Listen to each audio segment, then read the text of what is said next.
For 11 months, Carrie Hastings had done everything right, filed the report, followed every process, knocked on every door.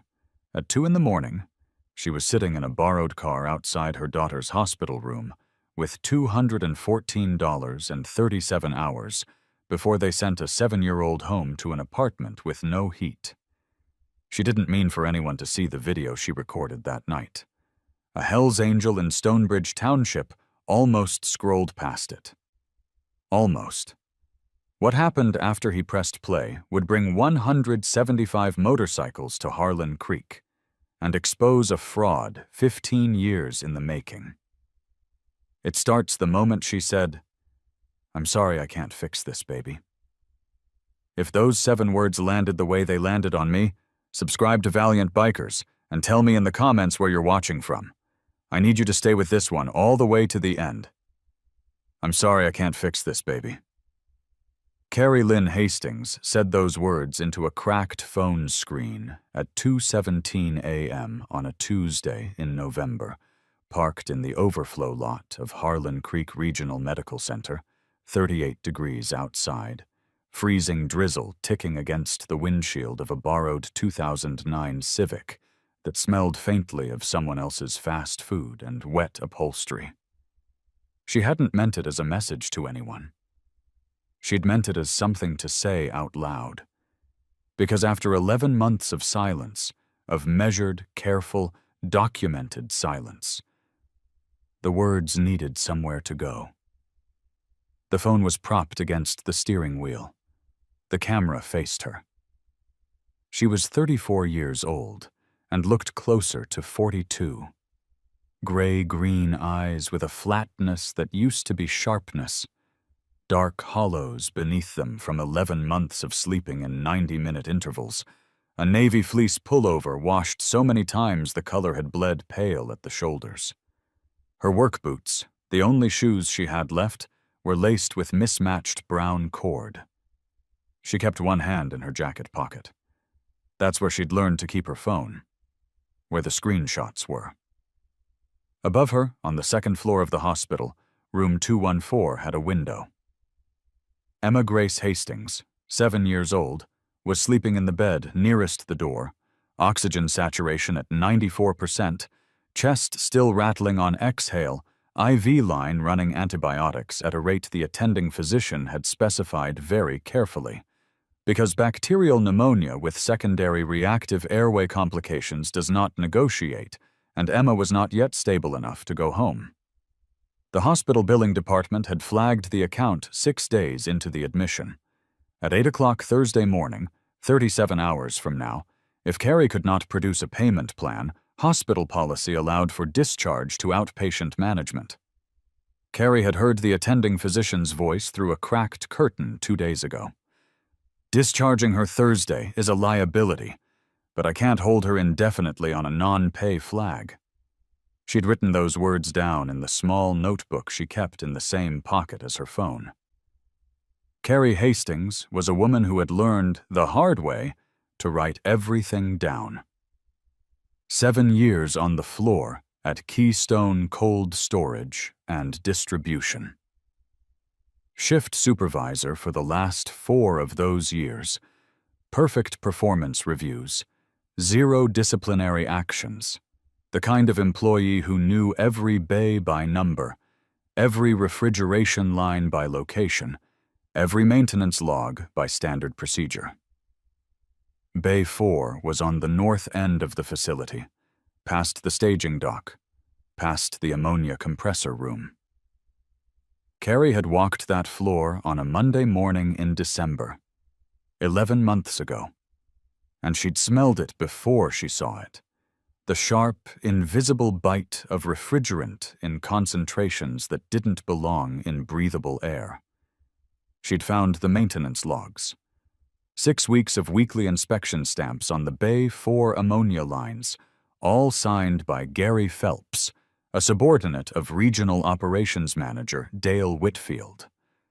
6 weeks of inspected/cleared stamps on lines that Carrie could demonstrate, standing right there, were actively compromised. She'd filed the internal OSHA safety report that same afternoon. Documented, time-stamped, submitted through the proper portal. 3 days later, HR Director Margaret Stoll called her into a conference room on the second floor and handed her a termination letter before Carrie had finished her first sentence.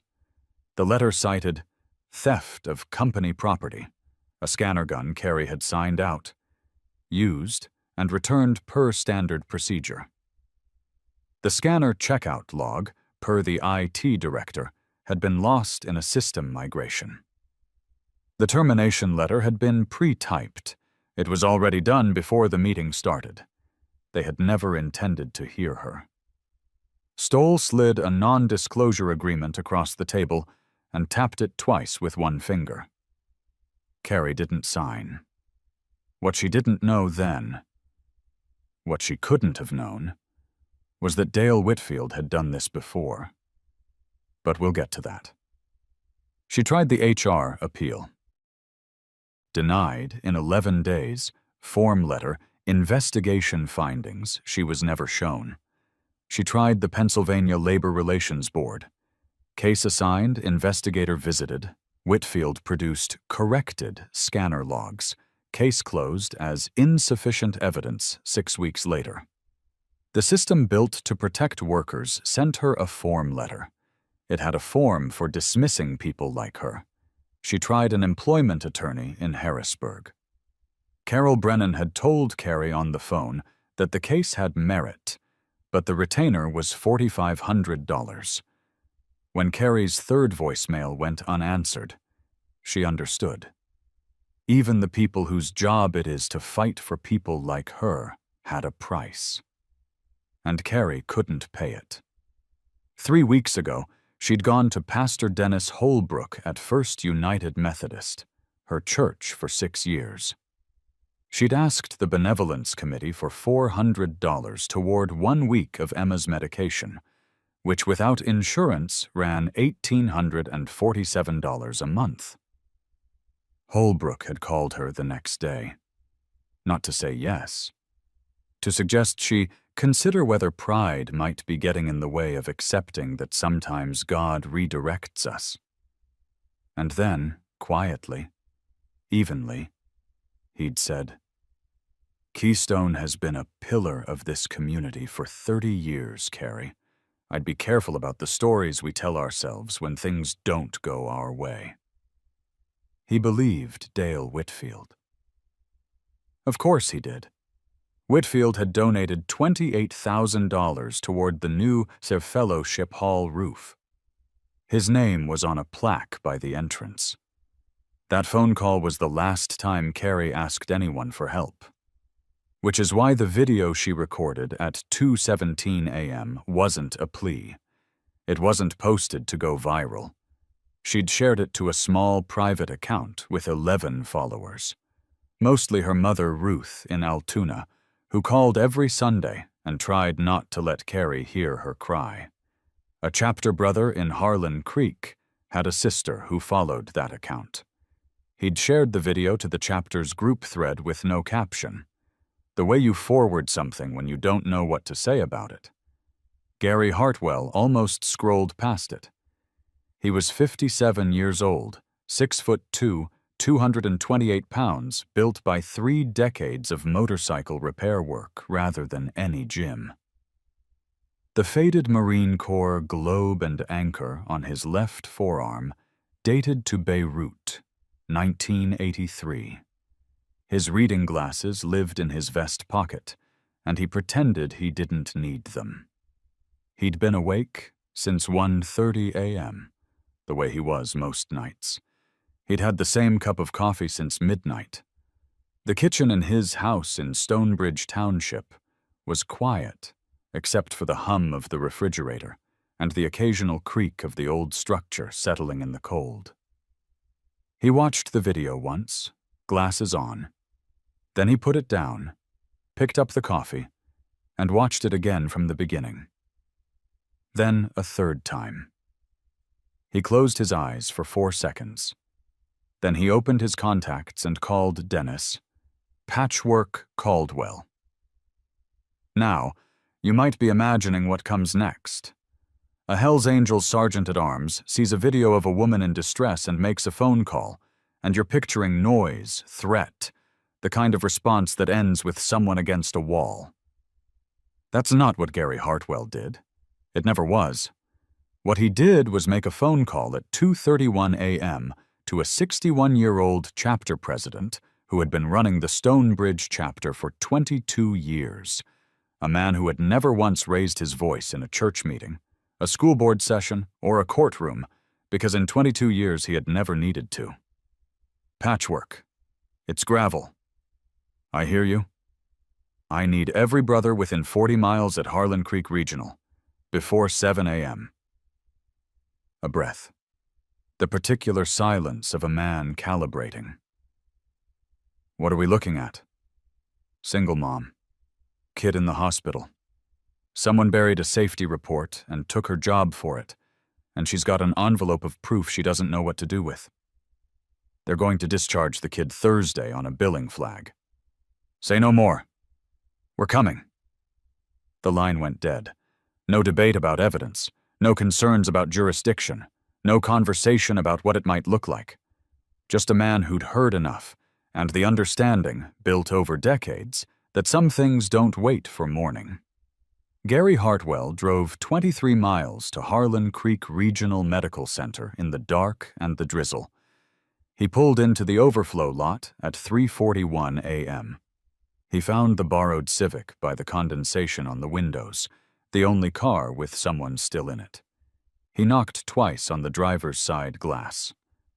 Not hard. Carrie rolled it down 3 inches and looked at him the way a person looks at something they don't have the energy to be afraid of anymore. He didn't explain himself.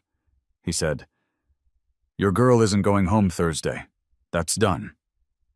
Carrie said, voice low and careful, measuring each word the way you do when you've learned words can be used against you. "I don't know who you are or why you're here, but I can't take anyone's money. I just needed somewhere to sit tonight."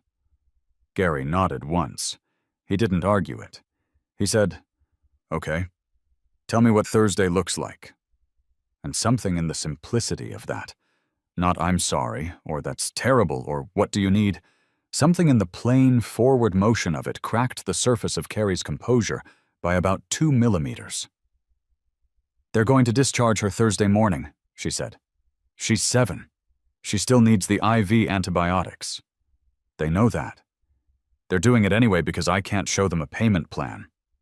She paused. "Her oxygen saturation was 91% when we came in. It's up to 94. She's not there yet." The drizzle tapped the roof of the Civic. Somewhere across the lot, a car engine turned over and idled. "And?" Gary said, because he could already see what he was looking at. 11 months of it, written across her face and her hands, and the way she sat. Shoulders folded inward like someone who had been told repeatedly that she was the problem. Carrie reached into the back seat. She pulled out a hospital bag. A faded canvas tote with a stuffed rabbit visible at the top. One eye missing, a change of clothes for Emma folded beneath it. And tucked between the rabbit and the clothes, a plain white envelope, letter-sized, folded twice. She held it in her lap.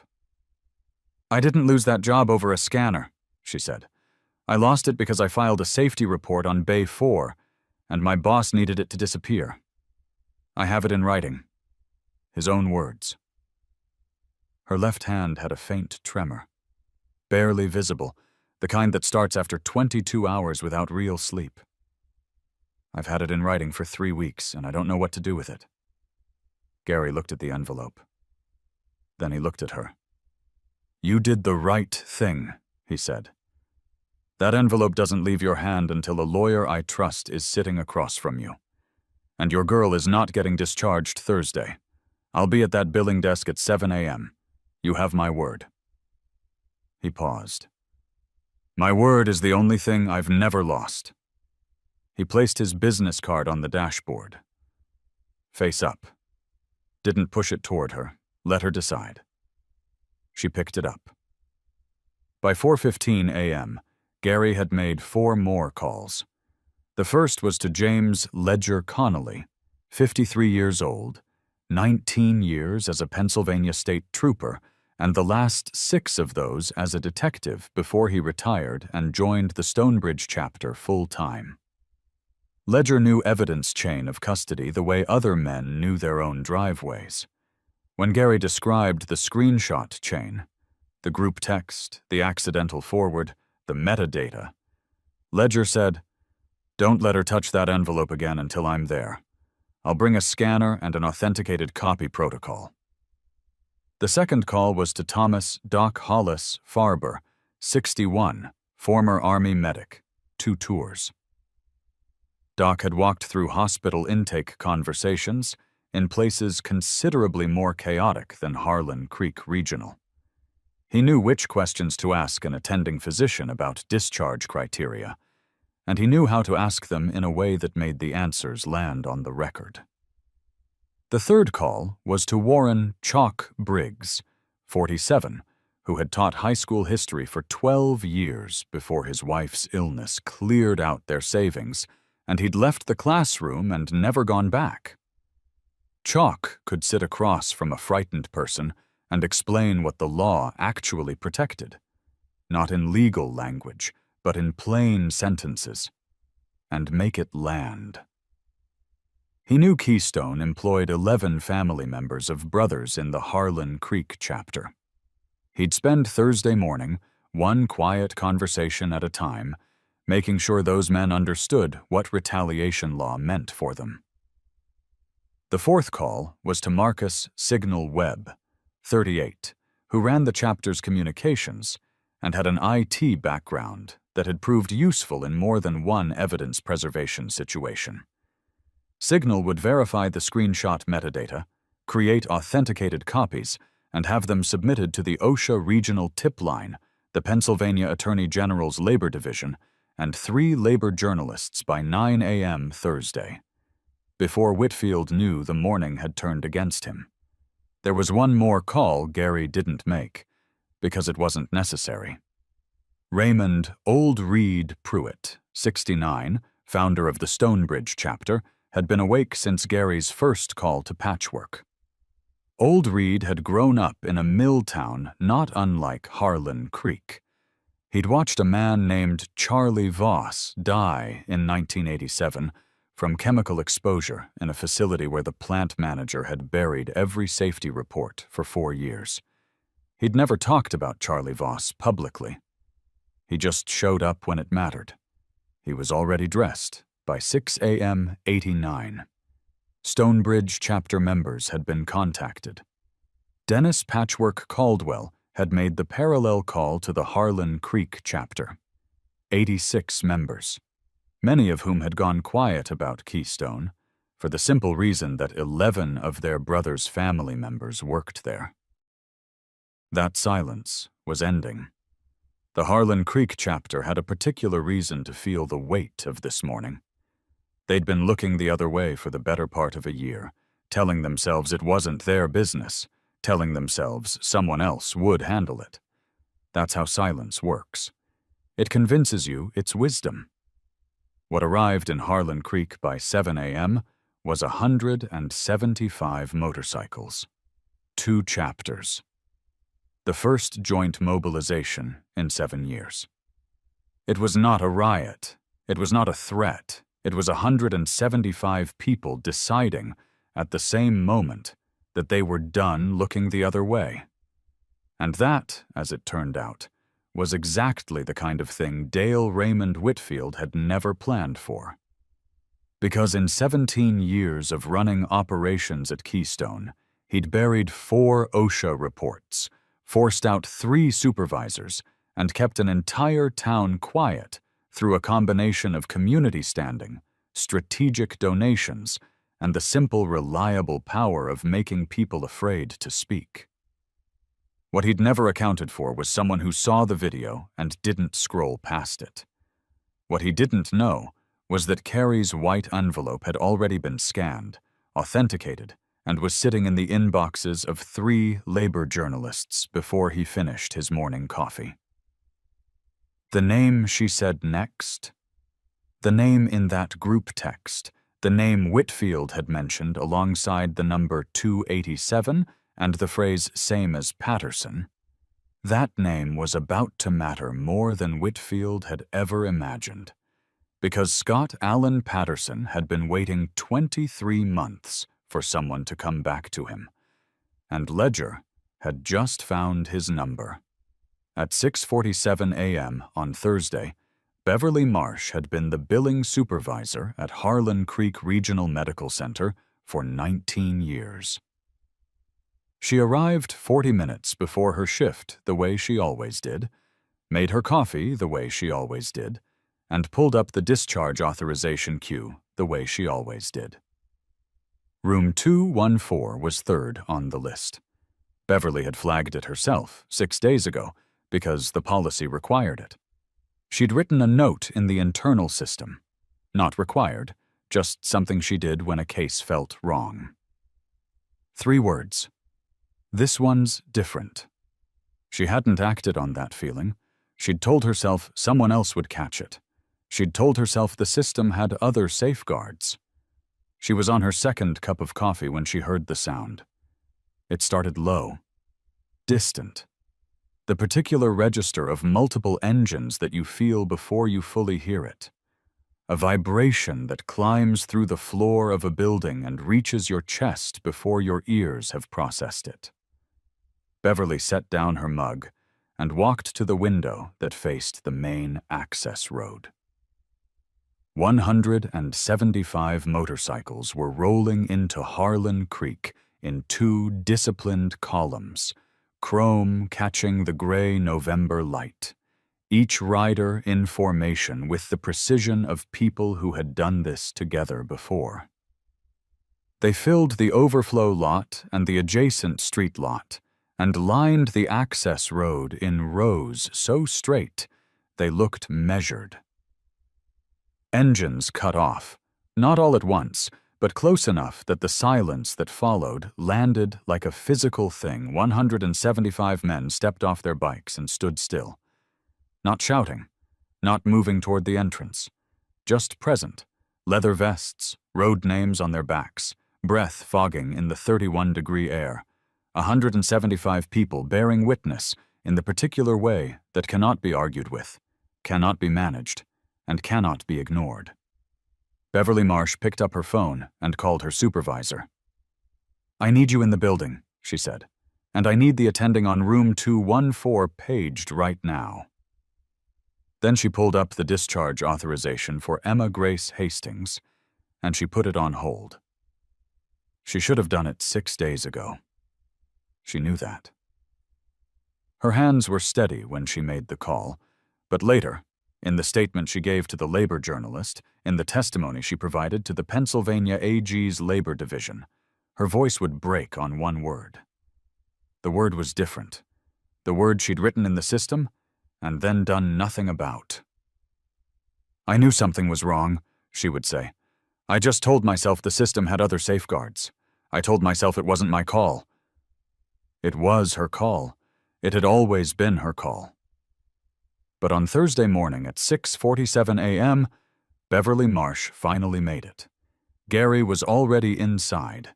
He'd walked through the main entrance at 7 o'clock precisely, Ledger at his left, Doc Hollis at his right.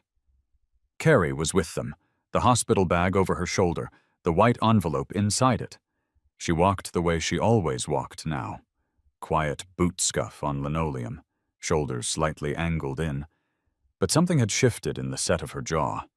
She wasn't counting ceiling tiles this morning. She was counting something else. Steps forward. The billing desk was staffed by a man named Kevin, 26, who looked up from his monitor and registered 3 things simultaneously. The woman with the hospital bag, the 2 men in Hell's Angels vests, and the 175 motorcycles visible through the lobby's glass front wall. Kevin picked up his phone. Beverly Marsh appeared from the back office before he finished dialing. "I've got room 214, she said, and her voice was the voice of someone who had made a decision and was not reversing it. "The discharge hold is in place, pending clinical review. I need to speak with this woman." She looked at Carrie. "Ms. Hastings, I'm Beverly. Come with me." Doc Hollis went with them. He'd been in hospital intake situations in Kandahar and Fallujah, and he knew which questions to ask an attending physician to put a clinical picture on the record. Within 40 minutes, the attending had documented, formally with a timestamp, that Emma Grace Hastings was not medically appropriate for outpatient discharge, and that the billing flag did not supersede clinical judgment. Emma was not going home Thursday. She was not going home until she was ready. While Doc Hollis was upstairs, Ledger was in the parking lot with a portable scanner, a laptop, and the white envelope. He photographed every page of the screenshot chain under controlled lighting. He verified the metadata on Carrie's original phone: timestamp, device signature, transmission record. He created 3 authenticated digital copies and 1 physical backup. He documented the chain of custody in writing before he touched anything else, because 19 years as a Pennsylvania state trooper had taught him that the difference between evidence and a story is paperwork. "This is admissible," he told Gary when he came back inside. The accidental forward preserved the original transmission data. Whitfield's number is in the header. Phelps's response is in the header. The IT director's going to have a very bad morning. Signal was already in a coffee shop 2 blocks from the hospital, laptop open, authenticated copies uploaded and queued. By 8:53 a.m., the OSHA regional tip line had received a formal submission. The Pennsylvania AG's Labor Division had received a second. 3 labor journalists, one from the Harrisburg Patriot News, one from a Philadelphia investigative outlet, one from a regional labor beat reporter who had been covering Keystone's worker turnover rate for 8 months, had received a third. Signal sent the last email and closed the laptop and drank his coffee and thought about the IT director at Keystone who had told Carrie the scanner log was lost in a system migration. Metadata, unlike people, does not get migrated away. Now, you might be thinking, 175 Hell's Angels show up outside a hospital, and the next move is a scanner and a laptop and 3 email submissions to regulatory agencies. That's not the story you expected. But here's what 22 years of watching systems fail people had taught Dennis Patchwork Caldwell. Noise is a tool. Presence is a tool. And sometimes the most powerful thing you can do with 175 people is make absolutely certain that everything that happens next happens in public, on the record, with witnesses. Dale Whitfield had survived 11 months by keeping Carrie invisible. This morning, she had 175 witnesses. Chalk drove to Scott Allen Patterson's address in a town called Milford Crossing, 31 miles from Harlan Creek, at 8:15 a.m. Scott Patterson, 44, opened his front door in a gray sweatshirt and looked at the man on his porch the way a person looks at something they've been half expecting for longer than they can admit. "It's about Keystone," Chalk said. Patterson's jaw set. He said, "I signed an NDA." "I know," Chalk said. "Can I come in anyway?" There are things most people don't know about non-disclosure agreements. Scott Patterson was one of those people. He'd signed the NDA for $19,000 in severance after Whitfield had threatened to pursue criminal charges for equipment misuse, charges that were never filed because they were never real. Patterson had signed because he had 3 children and a mortgage, and because nobody told him that an NDA cannot legally prevent the disclosure of illegal activity, OSHA violations, or fraud. Nobody told him that he'd been protected all along. Chalk sat across from him at a kitchen table and explained it in plain language, the way he used to explain things to 16-year-olds who thought the rules were absolute and permanent. The NDA you signed has limits, Chalk said. It can't cover fraud. It can't cover OSHA violations. And a civil attorney, not a criminal attorney, is going to tell you it may not hold at all, given the circumstances under which it was obtained. Patterson was quiet for a long time. Then he said, "He told me I'd be charged if I talked. He said it twice. He said that because it worked," Chalk said. "It worked on you. It almost worked on the woman who came after you." Patterson looked at the kitchen table. His hands were flat on the surface, very still. "Bay 3, he said finally. "The compressor seals in Bay 3.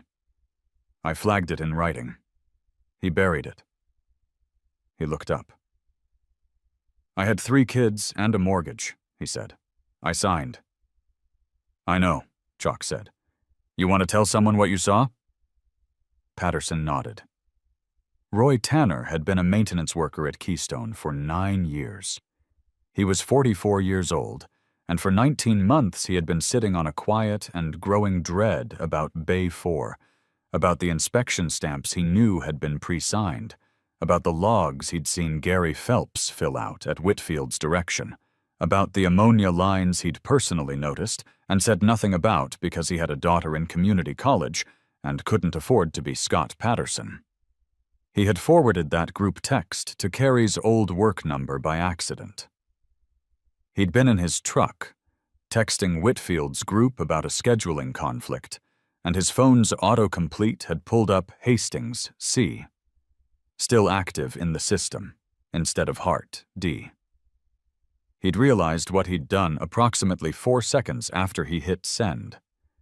He'd sat in his truck for 6 minutes without moving. Then he'd gone inside and worked his shift and told himself Carrie probably wouldn't see it. Told himself her work number was probably deactivated. Told himself the right thing to do was wait and see. When Ledger called him at 9:11 a.m., Roy Tanner picked up on the second ring. "I've been waiting for this call," he said. "I've been waiting for 3 weeks." He met Ledger in the parking lot of a hardware store on the edge of town. He brought a printed copy of his own. He'd printed the messages, too, the night he'd accidentally sent them, just in case. He told Ledger about the pre-signed stamps.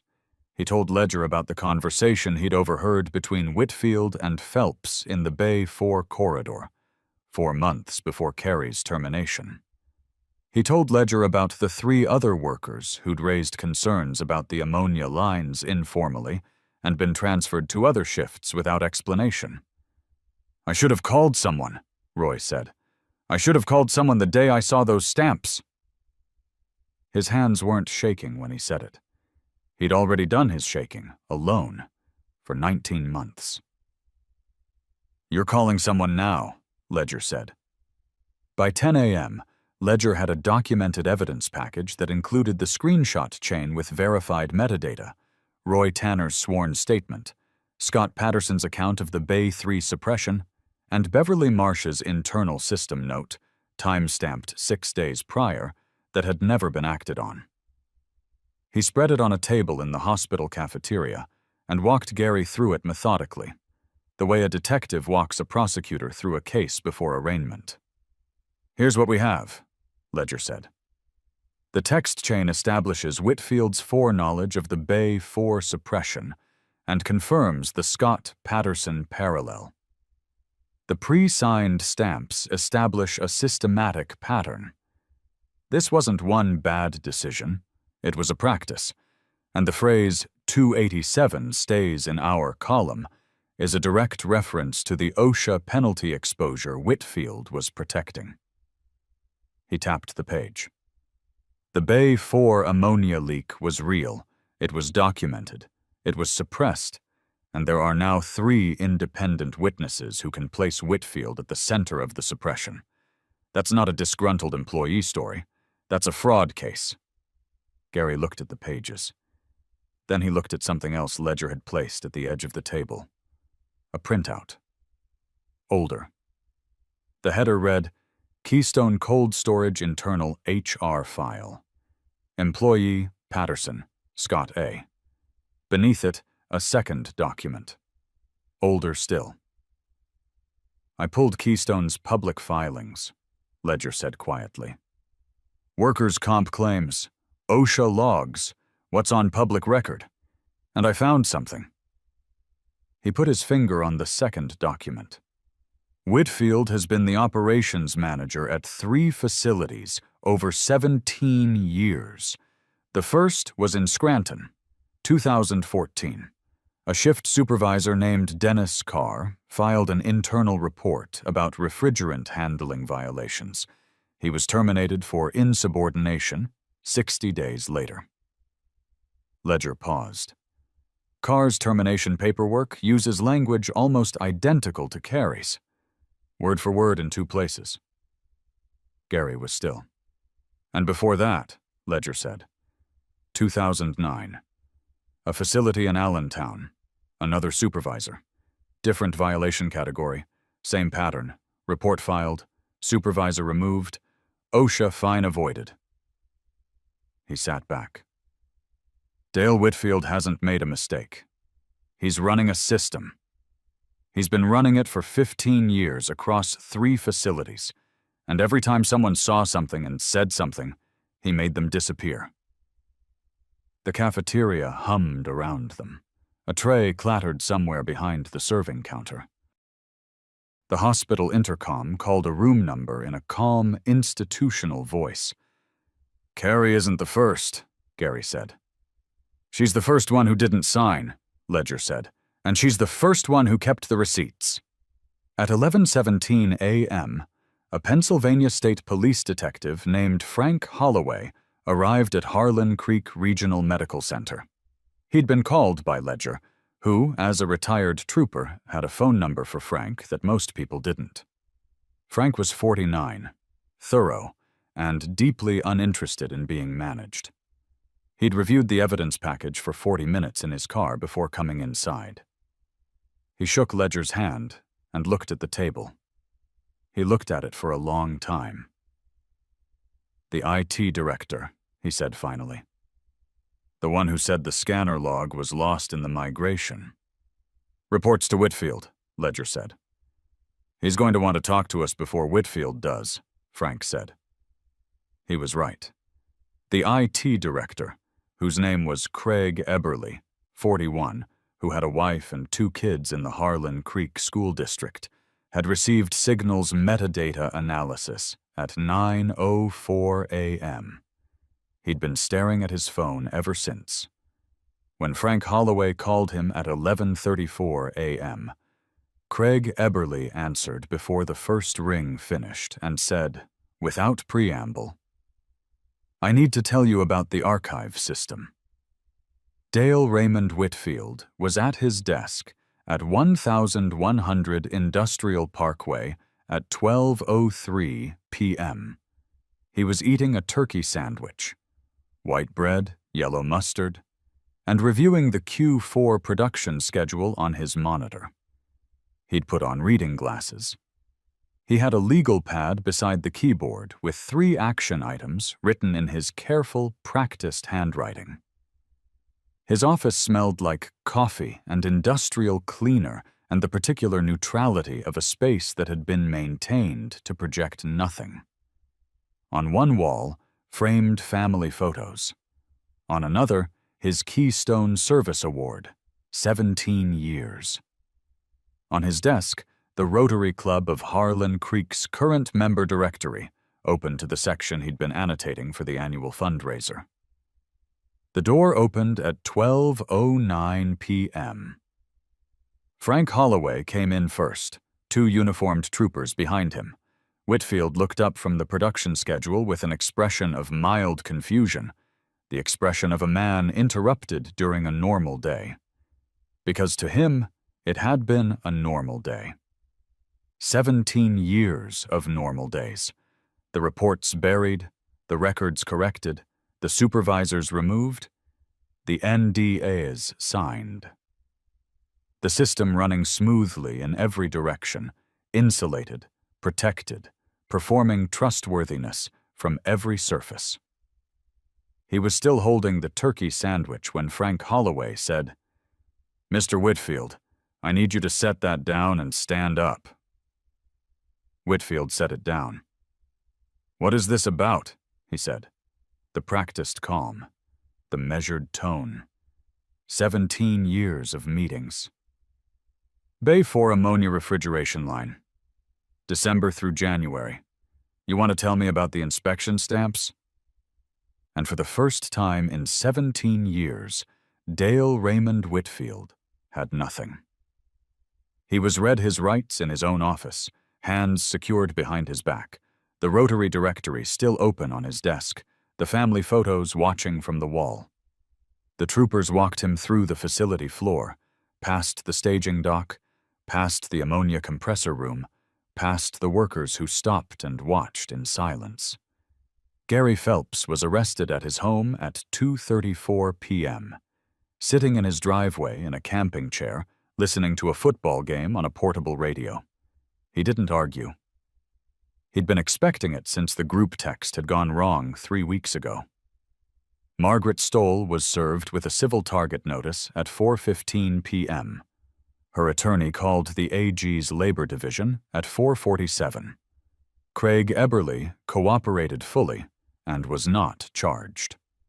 The formal charges filed by the end of the day: Whitfield, felony fraud, evidence tampering, retaliatory employment termination in violation of OSHA Section 11, C, conspiracy to suppress federally reportable safety violations.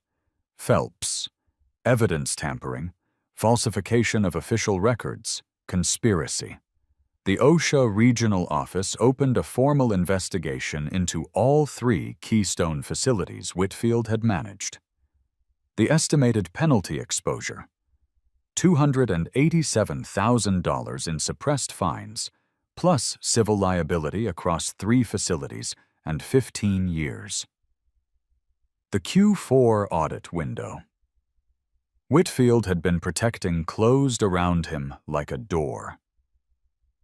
Carol Brennan, the employment attorney who had stopped returning Carrie's calls, saw Signal's submission to the labor journalists at 10:17 a.m.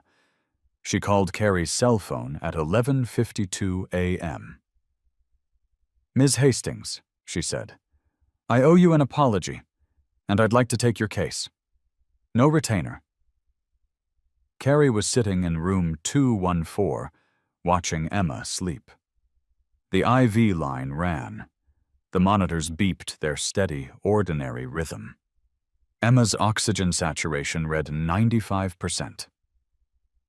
Carrie picked up the phone. "All right," she said. She put it back down. She looked at the envelope on the chair beside her. The plain white envelope, letter-sized, folded twice. She'd carried it for 3 weeks inside a stuffed rabbit in a hospital bag.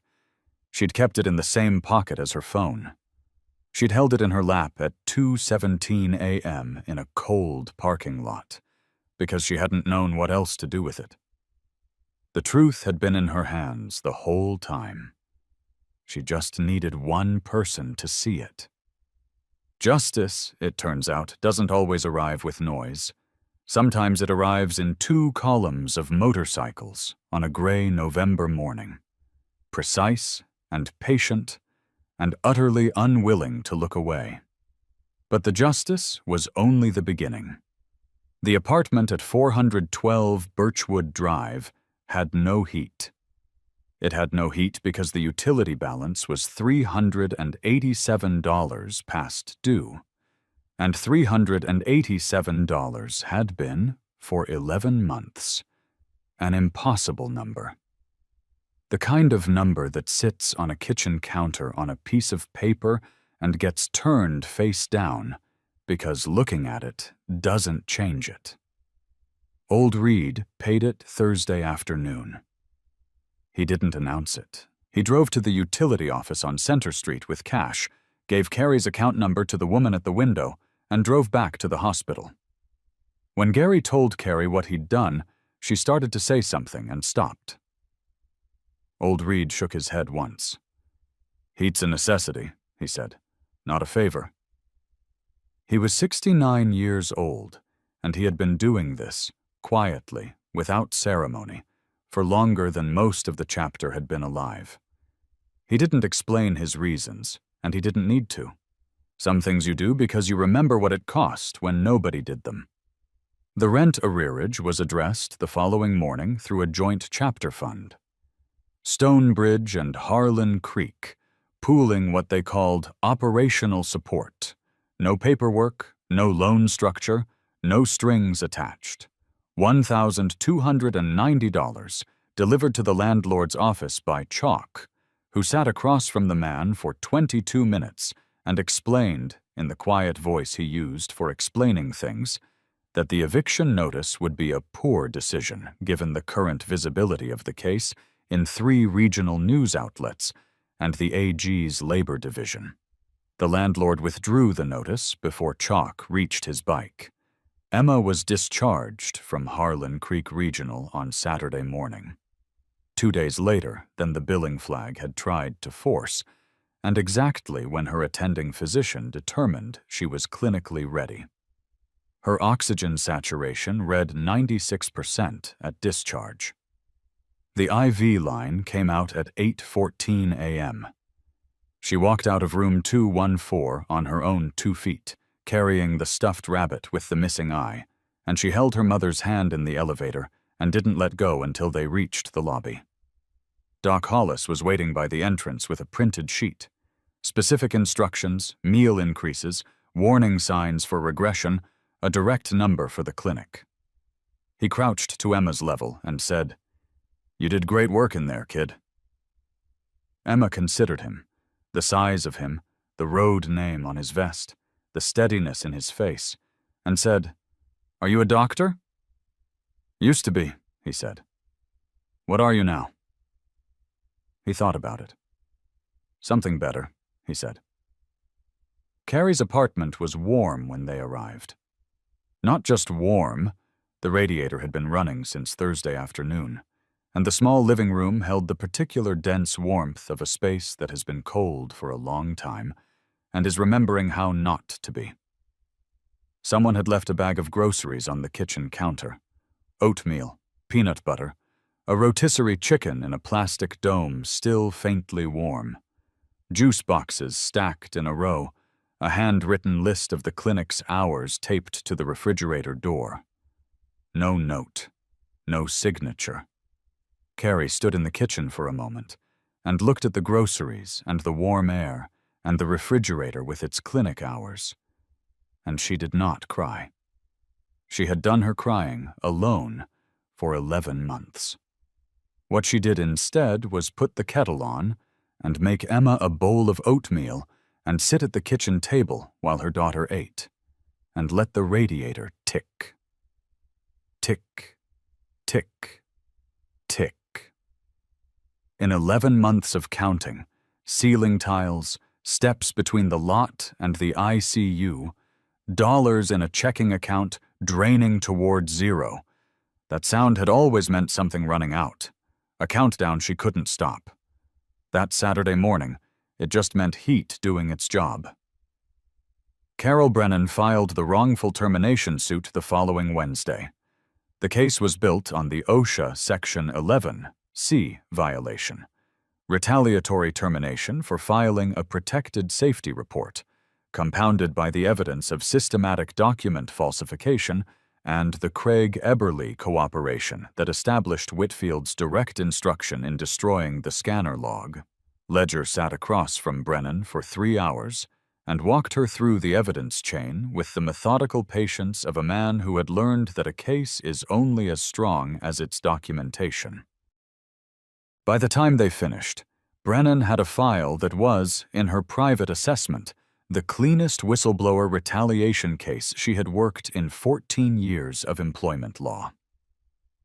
Scott Patterson's civil attorney, retained the week after Chalk's kitchen table conversation, filed a parallel action challenging the NDA on grounds of fraud and duress. The motion argued, specifically, that an NDA obtained through the explicit threat of criminal charges that the threatening party had no intention of filing constituted coercion sufficient to void the agreement. The motion was granted in preliminary review 6 weeks later. Patterson called Carey the evening the ruling came through. He didn't say much. He said, "I'm glad you didn't sign." Carey said, "Me too." The trial lasted 4 days. The jury deliberated 1 hour and 53 minutes. Guilty on all counts. At sentencing, Dale Whitfield wore the blazer he wore to Chamber of Commerce events. He sat very straight. He had the practiced posture of a man who had spent 17 years performing trustworthiness. And even now, even here, the performance was running. His attorney argued for consideration of his community contributions, his 17 years of service, his family. The judge looked at the file. She looked at 3 facilities across 15 years. She looked at the names, Carr, Patterson, Hastings, and the pattern they described. "Mr. Whitfield," she said, "what this court finds most disturbing is not the scale of the fraud. It is the deliberateness. You did not make a series of poor decisions. You built a system for eliminating people who told the truth. And you used institutional trust, the trust of a community, a church, a chamber of commerce, as the infrastructure for that system." She sentenced him to 9 years in state prison, with no eligibility for parole for 6. Phelps received 3 years, suspended to 18 months with supervised release, contingent on full cooperation with the OSHA investigation. Keystone Cold Storage faced a $287,000 penalty assessment across the 3 facilities, mandatory safety oversight for 5 years, and a corporate audit that would eventually surface the vendor fraud, $31,000 in payments to Whitfield's brother-in-law's LLC as a separate civil matter. The Harlan Creek facility's 340 workers were notified of their rights under the Whistleblower Protection Framework by an OSHA regional representative on a Tuesday morning in the parking lot, in a meeting that no member of management was permitted to attend. Carey was in the back of that parking lot, standing next to Roy Tanner. She watched the OSHA representative hand out information sheets and thought about the morning she'd smelled the ammonia in Bay 4, and written her report, and filed it through the proper portal, and believed for approximately 72 hours that the system would do what it was designed to do. It hadn't. But the report had survived anyway. In screenshots, in a white envelope, in the pocket of a navy fleece pullover washed to pale. She thought about that for a moment. Then she thought about what she was going to say when it was her turn to speak. At sentencing, the prosecutor held up the printed screenshots. Same pages Carey had carried for 3 weeks inside a stuffed rabbit in a hospital bag, now marked Exhibit 14 in a case that had been covered by 6 regional outlets and 2 national labor publications. Carey was in the gallery. She watched the prosecutor hold up the pages. Then she set the hospital bag down on the seat beside her. She didn't need to carry it anymore. 8 months later, Emma Grace Hastings turned 8 years old. The party was held on a Saturday afternoon in the community room at the Stonebridge Chapter's clubhouse, not because it was dramatic, but because old Reed had suggested it, and Carey had said yes before she'd thought about it, which was the right way to make decisions sometimes. The room smelled like cake and coffee and a little like motor oil, which Emma had decided she didn't mind. There were balloons, yellow, because yellow was Emma's current definitive favorite color, a position she had held for 3 weeks and would hold for approximately 2 more. There was a sheet cake with a horse on it. There were 11 children from Emma's new school, a fact that still landed strangely on Carrie's chest when she counted them. 11 children, an ordinary birthday party, a normal Saturday afternoon. Emma sat at the head of the table with the stuffed rabbit on the seat beside her. Someone, Chalk it turned out, had stitched a small yellow ribbon around its neck at some point, which Emma had noticed and approved of without comment. The rabbit had both eyes now. Doc Hollis had added the second one, a small black button, at the hospital on a Saturday evening 8 months ago, crouching to Emma's level with a sewing kit, asking permission first. It wasn't about the toy. It was about repair. And repair, Carrie had learned, is not a single moment. It is Tuesday mornings when Emma eats breakfast without looking at the clock. It is the radiator ticking without it meaning anything other than warmth. It is sleeping for more than 2 hours at a time, then 3, then a full night. 1 recovered hour at a time. Carrie had gone back to work in March. Not at Keystone, which she would never enter again, but at a distribution facility in Carlisle, 40 minutes away, where her 7 years of supervisor experience were, it turned out, exactly what the operations manager needed. The wrongful termination settlement, finalized 6 weeks after the verdict, had covered the back rent, the utility debt, the medical bills, and the first 6 months of Emma's ongoing medication under the new insurance plan. The remaining balance of the settlement was in a savings account Carrie had opened on a Wednesday afternoon, standing at a bank window with a check in her hand, feeling the particular vertigo of a number that meant she was not 4 days from zero. She had $214 in her old account when she opened the new one. She transferred it all. Here's what I want you to notice, if you've stayed with this story. Gary Hartwell almost scrolled past a 90-second video at 2:17 a.m. Almost. And what stopped him wasn't the patch on his vest. It wasn't the road name or the chapter or the 175 motorcycles he could put on a road in 4 hours. What stopped him was 7 words. "I'm sorry I can't fix this, baby," and the particular quality of silence in those words. The silence of someone who had stopped expecting an answer. Gary recognized that silence. He had his own version of it, a grave in Birch Hill Cemetery he visits every April 3rd, quietly, alone, a loss he has never explained publicly, because explaining it wouldn't change it. He recognized the sound of a person who had been failed by every safeguard, every institution, every open door that turned out to be a wall, and had arrived, finally, at the particular exhaustion of someone who has stopped asking. He didn't scroll past it. That's the whole story, in one decision.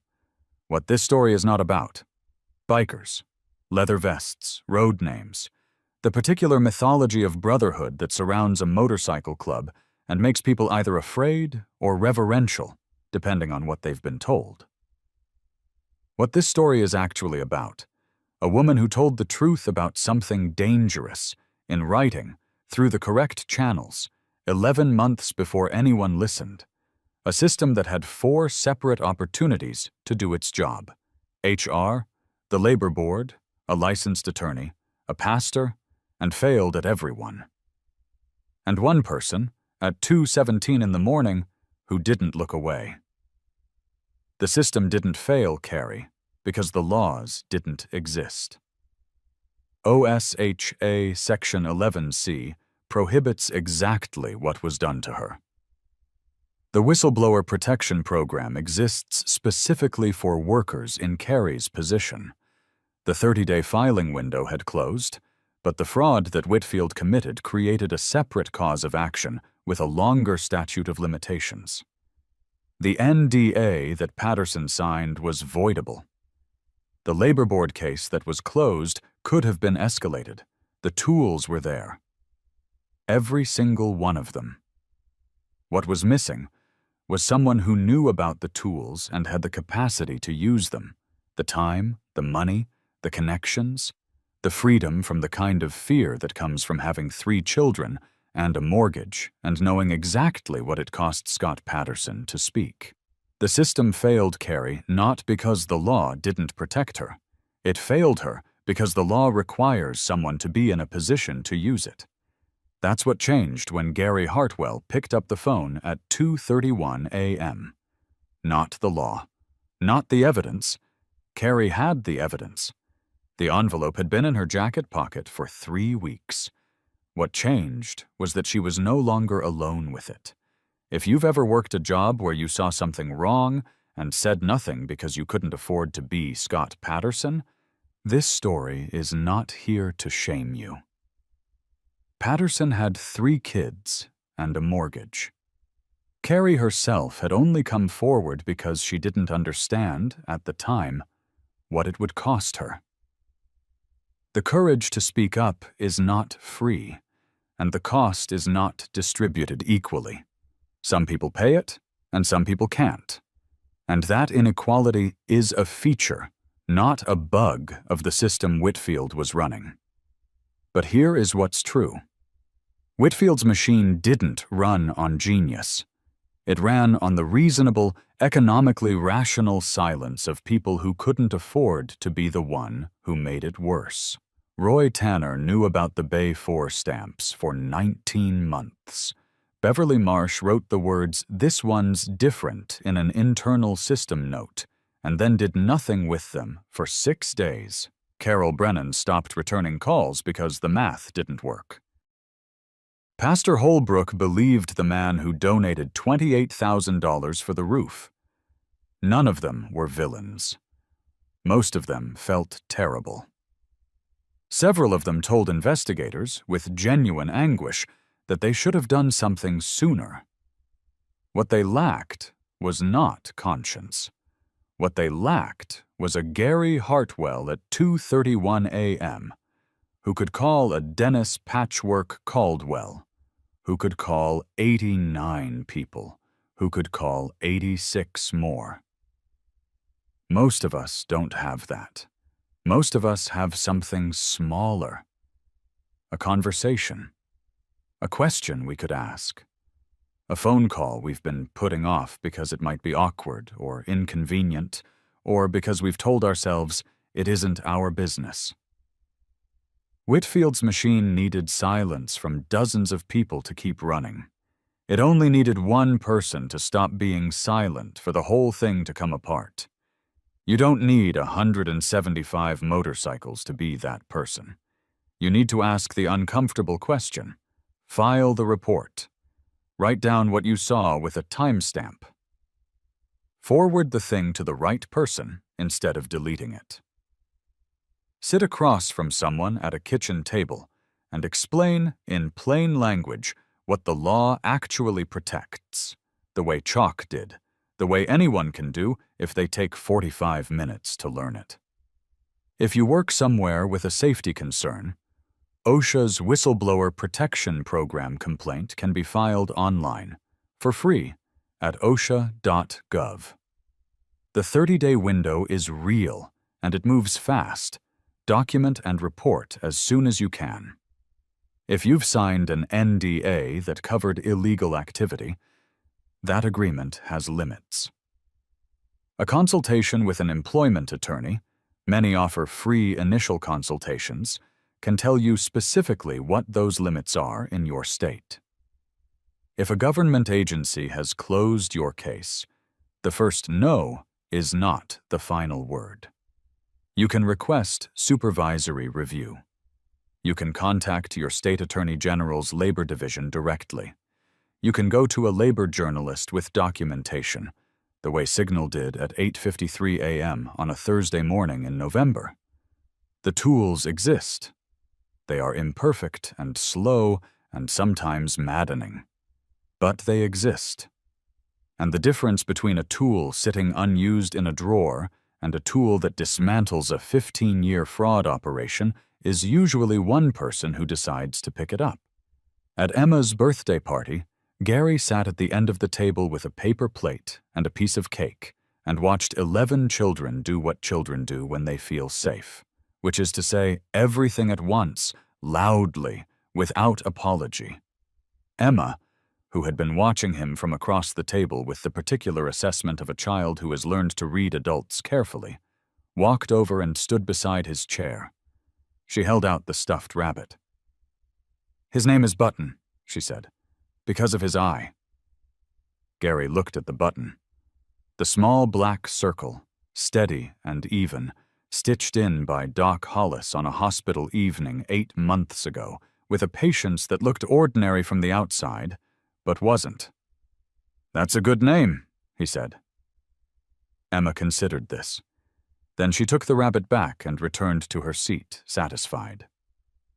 Gary finished his cake. Outside the clubhouse windows, the November sky had gone the particular gray of a Pennsylvania afternoon, settling toward evening. The parking lot was quiet. The road was quiet. Somewhere in there, in the gray and the quiet, a woman was sleeping through the night. A 7-year-old was eating birthday cake. An envelope was no longer in anyone's pocket, and a man who had almost scrolled past a video at 2:17 a.m. was eating sheet cake with a horse on it and not talking about any of this, because that was how he preferred to do things. The radiator in the corner of the room ticked steadily. Tick, tick, tick. Just heat doing its job. If this story stayed with you, subscribe to Valiant Bikers and share it with someone who needs to hear it today. And in the comments, tell me this. Where are you watching from? And have you ever stayed silent about something you knew was wrong? You don't have to answer the second part, but I think you know your answer. There are Careys everywhere. There are Whitfields everywhere. And somewhere between them, there are people who almost scroll past and don't. Be the person who doesn't.